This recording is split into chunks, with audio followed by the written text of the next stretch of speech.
Hi, so today I'm going to be talking about pain.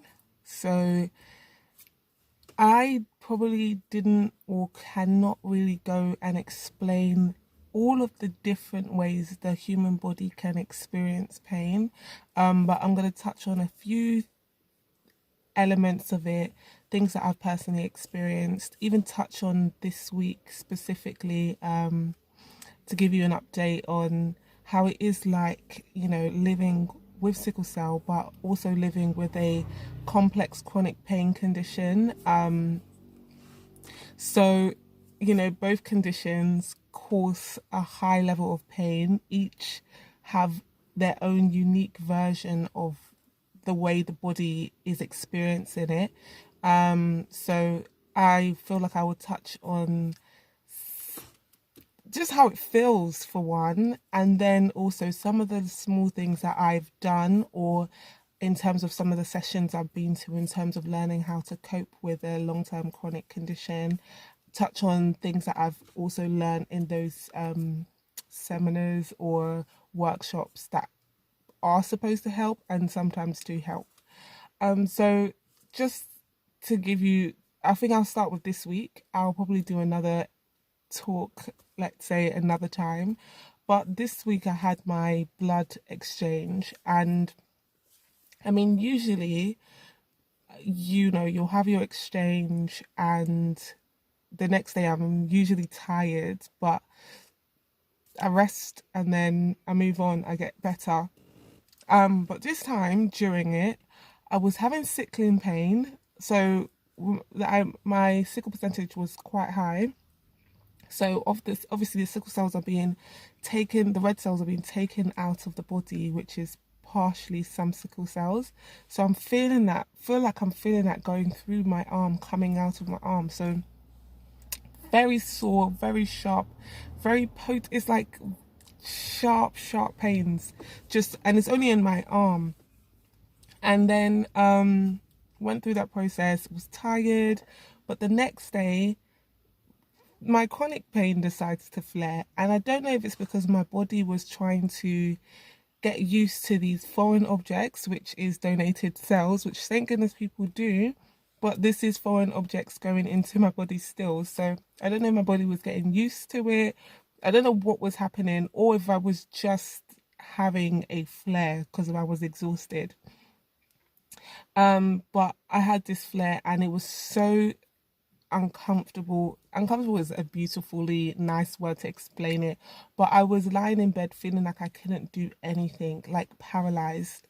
Well, not really paralyzed, but paralyzed with the thought of thinking, sugar, every time I am conscious, I'm going to be feeling this pain constantly. And it was too much in the core of my body, you know, extremely sharp, making me feeling extremely nauseous. Um, it sometimes I would even describe it as it feeling like poison is going through my veins. So I'm here like, when is this gonna pass? I've thank goodness got into the mindset knowing that this soon shall pass. So that's a mantra I tell myself, like, this too shall pass, or this soon shall pass. Either one I try and remember at that time. Don't always succeed, which is reality. We're not always gonna get it right. But I try these things, and then it still wasn't going. I mean, I needed to speak to my psychologist that day, had to cancel that appointment. There's house stuff that I wanted to do. I wanted to, like, things to try and eat. There was so many things that I was trying or hoping to do, and everything just was 10 times harder to do. And I was stuck in bed that day. Bear in mind, I was in treatment the day before, so it wasn't like I was doing that much that day. And I just thought, this is so ridiculously annoying that it happens, and there's sometimes it's like, why, what is the point, like, it's so much time wasted. So for, let's say, sickle pain, I was having sickle pain in my leg 2 or 3 days prior to that exchange was supposed to be coming up. So that felt like you know when you're chipping away at something. Oh, I loved when, you know, when you see someone carving a sculpture, and the artist, the carver, the sculptor, is chipping away at that, let's say the marble or the graphite. God knows what material they're using. Even some people use, like, chip away at wood like that, but they've got the chisel and they're chipping, and then, so personally in my leg it felt like that chip, chip, chip, chip, chip.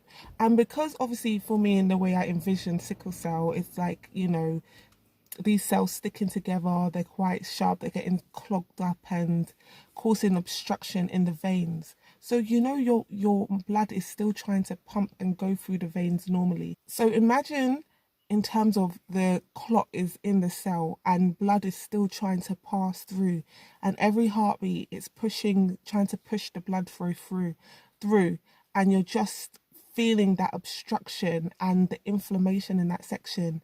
And then that's what I'm saying, it feels like it's chipping, chipping away. And the pain is just, it's not going, it's just constant. It's just there. So, I mean, the only main things that they give is pain relief. And I'm having I might say love-hate relationship. I'm having a bad relationship with, let me check the time. I'm having a bad relationship with medication right now, just because I feel like I do not want to be reliant on this thing.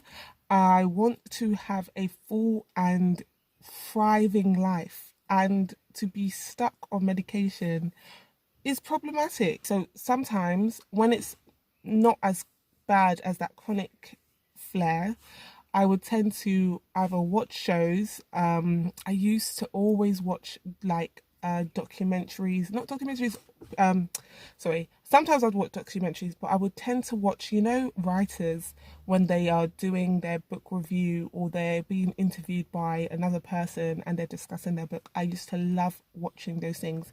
I feel like even if you can't physically move, if you're still allowing your mind to take in knowledge or information, it's helpful. At the time, I always felt like, oh, I'm just lying here and doing nothing. But once I started to get a bit better, I started to see, no, some of this information is stuck or has been assimilated into my mind. So you never know. It's always good to still be watching things that feel like are edifying you or giving you information, making your mind expand, grow, see or learn different perspectives. So I would tend to do that. Eating, everyone knows, if you haven't eaten, the way your pain will feel 10 times, 20 times worse. It just, everything heightens. And also I'm bad because sometimes I won't eat and I'll take medication. And if you eat and take medication, it just works better. But there were times, the chronic pain situation, where I couldn't, and physically just felt like I couldn't leave my bed. So, you know. What else did they mention? So in some of the things that I have been to is, you know, emphasis on pacing yourself. I'm trying very hard to do this, but pacing yourself is very important. It's very vital, because at least then you may not have certain spikes, but some spikes of pain will come regardless of how much care and precision you try to take in pacing yourself. I'm trying honestly to learn not to beat myself up too much. You know, if you beat yourself up in your mind, it's going to keep you tense, and being tense is going to keep you stressed, and being stressed is going to, like, throw you off completely. Don't know what accent that is, but really and truthfully, that's another major thing. So these are some things that I do. I have other things that I try to do, but this video is extending the time I had hoped for, so I'll probably do a part 2 to discuss more about pain, some of the scenarios and places I've been where, you know, unfortunately I have a flare, and what I do to get out of it. But do tell me about yourselves. What episodes have you been through? Have you ever experienced extreme physical pain or mental, emotional pain? How do you cope and deal with it? Because it'll be good to learn, hear from others. Also, if you don't have pain or have never had like a physical chronic condition, what are your thoughts on hearing someone that's going through it? It'll be great to hear from you. Please like, comment, and subscribe, or just like and share so that another person can see that they're not by themselves. Yeah, so I hope you have a good day, and Professional Patient is out.